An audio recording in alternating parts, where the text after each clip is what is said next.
আসসালামু আলাইকুম। আর্ডিনো সিরিজে আপনাদেরকে স্বাগতম। আপনারা অনেকেই আর্ডিনোর নাম শুনেছেন, অনেকেই জানতে আগ্রহী আর্ডিনো আসলে কি, আর্ডিনো দিয়ে কি কাজ করা যায়, অথবা অনেকেই আর্ডিনো সম্পর্কে খুঁটিনাটি জানেন বা আর্ডিনো সম্পর্কে বিস্তারিত বা ভালোভাবে জানতে চান। এক কথায় বলতে গেলে বেসিক টু ইন্টারমিডিয়েট বা অ্যাডভান্স লেভেল পর্যন্ত যেতে চান। তো চিন্তার কোনো কারণ নেই, কারণ আর্ডিনোর এই সিরিজে ইনশাল্লাহ আপনাদেরকে ভালো কিছু দেওয়ার চেষ্টা করব এবং দিতে পারবো। আর্ডিনোর এই সিরিজে বেশ কিছু ফিজিক্যাল মডিউল নিয়ে কাজ করব। আমার সংগ্রহে কিছু ফিজিক্যাল মডিউল রয়েছে, প্রয়োজনে আরও কিছু মডিউল সংগ্রহ করব ইনশাল্লাহ। ফিজিক্যাল মডিউল দিয়ে প্র্যাকটিস করলে হয় কি, ট্রাবল শুটিং এর দক্ষতাটা বাড়ে। যাদের সংগ্রহে ফিজিক্যাল মডিউল নেই বা অনলাইনে প্র্যাকটিস করতে স্বাচ্ছন্দ্য বোধ করেন, তো কোনো সমস্যা নেই, আমি ফিজিক্যাল মডিউল দিয়েও প্রজেক্ট করব এবং অনলাইনেও করে দেখাবো ইনশাল্লাহ।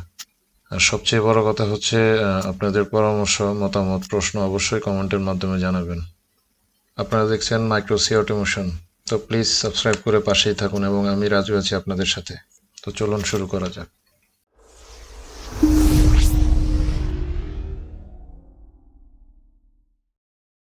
আর্ডিনো কি? আর্ডিনো হচ্ছে একটি ডেভেলপমেন্ট বোর্ড, যার হার্ডওয়্যার ও সফটওয়্যারের নির্মাতা একটি Italian company. Arduino open source, মানে আর্ডিনোর সকল সফটওয়্যার বিনামূল্যে ডাউনলোড করতে পারবেন এবং আপনার প্রজেক্টের চাহিদা অনুযায়ী পরিবর্তন করতে পারবেন। আর্ডুইনোতে ব্যবহার করা হয়েছে Atmel AVR 8 bit microcontroller. Microcontroller কি তা পরের ভিডিওতে আলোচনা করব। আর্ডুইনো ডেভেলপমেন্ট বোর্ড আমাদেরকে মাইক্রোকন্ট্রোলারের ব্যবহারকে সহজ করে দিয়েছে। যেমন পাওয়ার, প্রোগ্রাম, আপলোড, ইনপুট, আউটপুট, এই সকল কাজগুলোর জন্য আমাদের নতুন কোনো কম্পোনেন্টের প্রয়োজন নেই বা ওয়্যারিংয়েরও কোনো ঝামেলা নেই। এক কথায় বলতে গেলে মাইক্রোকন্ট্রোলারের আউটপুট রেজাল্ট দেখার জন্য একটা আর্ডিনো ডেভেলপমেন্ট বোর্ডই যথেষ্ট। এবার আসি সফটওয়্যারের ক্ষেত্রে। অ্যাকচুয়ালি আমাদের কি কি সফটওয়্যার লাগবে? মূলত আমাদের একটি সফটওয়্যারই লাগবে, আর্ডিনো আইডিই। তো আর্ডিনো আইডিই নিয়ে পরবর্তীতে আমি একটু ভিডিও বানাবো যেখানে আর্ডিনো আইডিই সম্পর্কে বিস্তারিত আলোচনা করব। আর্ডিনোর কোড লিখতে গেলে আমাদের বিভিন্ন লাইব্রেরির প্রয়োজন হতে পারে। লাইব্রেরি আর্ডিনো আইডি এর মাধ্যমে ডাউনলোড করা যায়, অথবা কোনো থার্ড পার্টি ওয়েবসাইট থেকে যদি লাইব্রেরি ডাউনলোড করি তাহলে কোনো সমস্যা নেই, সহজেই তা আমরা আর্ডিনো আইডিতে ইনস্টল করে নিতে পারবো। এবার আসি আর্ডিনো দিয়ে কি কি করা যায়। আর্ডিনো দিয়ে আপনি অনেক মজার মজার ইন্টারেস্টিং প্রজেক্ট তৈরি করতে পারবেন। আমি একটা একটা করে বলতে শুরু করলেও অনেক সময়ের প্রয়োজন। আর্ডিনো প্রজেক্টের মধ্যে যেমন robotic car, line follower car, car accident ও alcohol detector, automatic door lock unlock, sun tracking, solar panel এবং কিছু ইন্টারেস্টিং আইওটি প্রজেক্ট, যার মাধ্যমে আপনি বাসায় না থেকেও কন্ট্রোল করতে পারবেন আপনার বাসার লাইট, ফ্যান ইত্যাদি, এবং আপনার বাসার গাছের টবে পানি দিতেও ঝামেলা পোহাতে হবে না আপনাকে। তো এখন একটি আর্ডিনো ডেভেলপমেন্ট বোর্ড সম্পর্কে বিস্তারিত জানবো। স্ক্রিনে আপনারা যে আর্ডিনো ডেভেলপমেন্ট বোর্ডটি দেখতে পাচ্ছেন, এটার মডেল হচ্ছে আর্ডিনো উনো। এটি সর্বাধিক ব্যবহৃত একটি মডেল এবং এটি সবার পছন্দের একটি মডেল, যার কারণ হচ্ছে মাইক্রোকন্ট্রোলারটি আপনি চাইলে প্রোগ্রাম করে এখান থেকে উঠিয়ে অন্যান্য জায়গায় বা আপনার প্রোগ্রামটি যেখানে ব্যবহার করবেন বা আপনার সার্কিটে ব্যবহার করবেন সেখানে আপনি ইউজ করতে পারবেন। তো এই কারণে যারা আর্ডিনো ব্যবহার করে বা ছোটখাটো প্রোগ্রাম করেন তাদের জন্য এই আর্ডিনো উনো ডেভেলপমেন্ট বোর্ডটি অনেক পছন্দের একটি মডেল। তো আমি বাঁ পাশ থেকে শুরু করি। সর্বপ্রথম যে বাটনটি দেখতে পাচ্ছেন এটি একটি রিসেট বাটন। এই বাটনের কাজ হচ্ছে আর্ডিনোকে রিস্টার্ট করা। আর্ডিনো চালু অবস্থায় যদি এই বাটনটি প্রেস করেন তাহলে আর্ডিনোটি বন্ধ হয়ে পুনরায় আবার চালু হবে। এছাড়া এই রিসেট বাটনের আর অন্য কোনো কাজ নেই। তার নিচে যে পোর্টটি দেখতে পাচ্ছেন এটি একটি ইউএসবি টাইপ বি পোর্ট।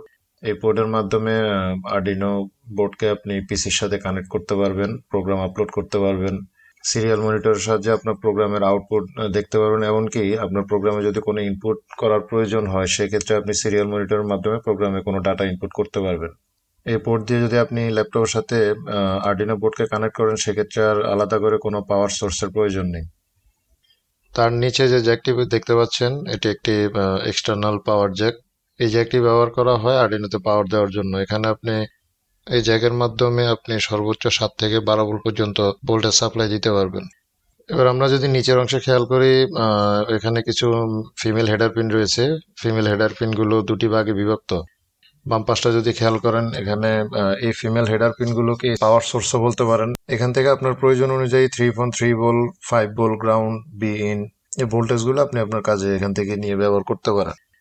তার ডান পাশে 6টি ফিমেল হেডার পিন রয়েছে, এগুলোর নামকরণ করা হয়েছে A0 থেকে A5 পর্যন্ত। এগুলো মূলত অ্যানালগ ইনপুটের জন্য ব্যবহার করা হয়। আপনার প্রোগ্রামে যদি বাইরের কোনো ভোল্টেজ মেজার করতে চান, সেক্ষেত্রে এই পিনগুলো দিয়ে আপনি ভোল্টেজটি মেজার করতে পারবেন। এই পিনের সর্বোচ্চ ভোল্টেজ ইনপুট হচ্ছে 5 ভোল্ট। আপনি 0 ভোল্ট থেকে 5 ভোল্ট পর্যন্ত ইনপুট করতে পারবেন। এর বেশি ইনপুট করলে সেক্ষেত্রে আপনার মাইক্রোকন্ট্রোলারটি ড্যামেজ হয়ে যাওয়ার সম্ভাবনা থাকে।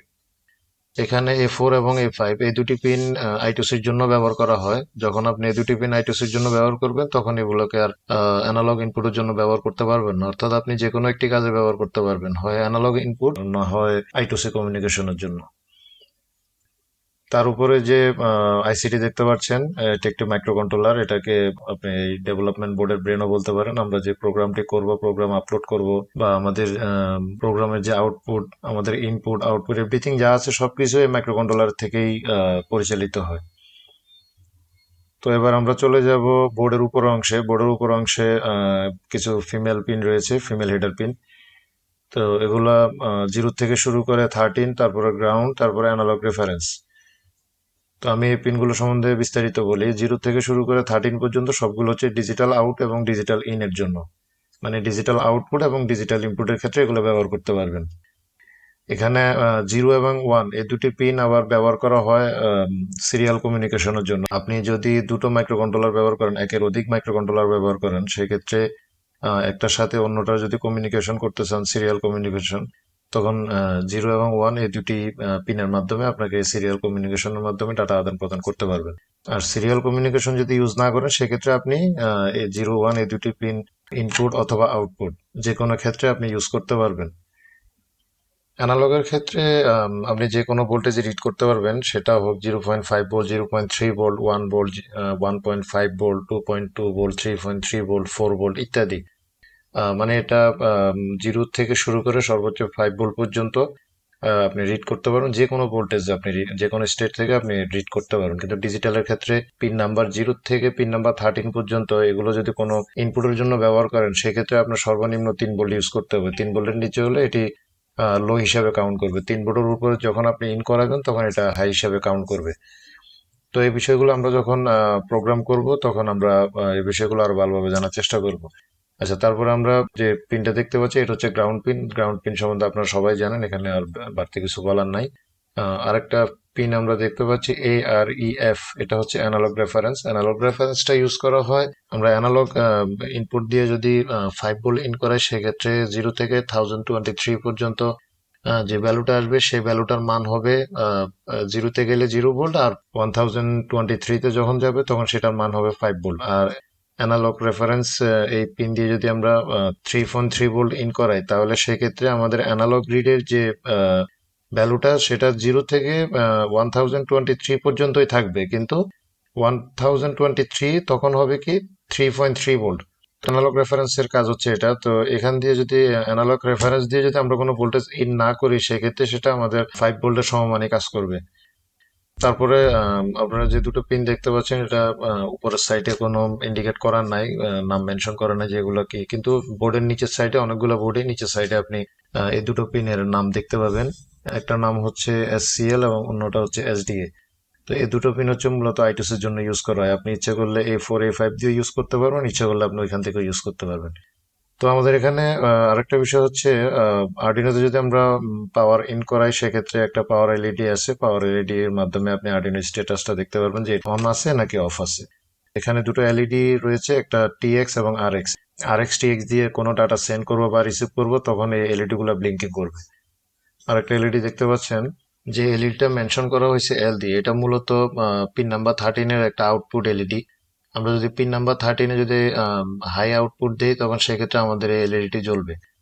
তো এটা এগুলো আমরা বিস্তারিত আরো ভালোভাবে আমরা যখন প্রোগ্রাম করব, তখন আরো ভালোভাবে জানবো।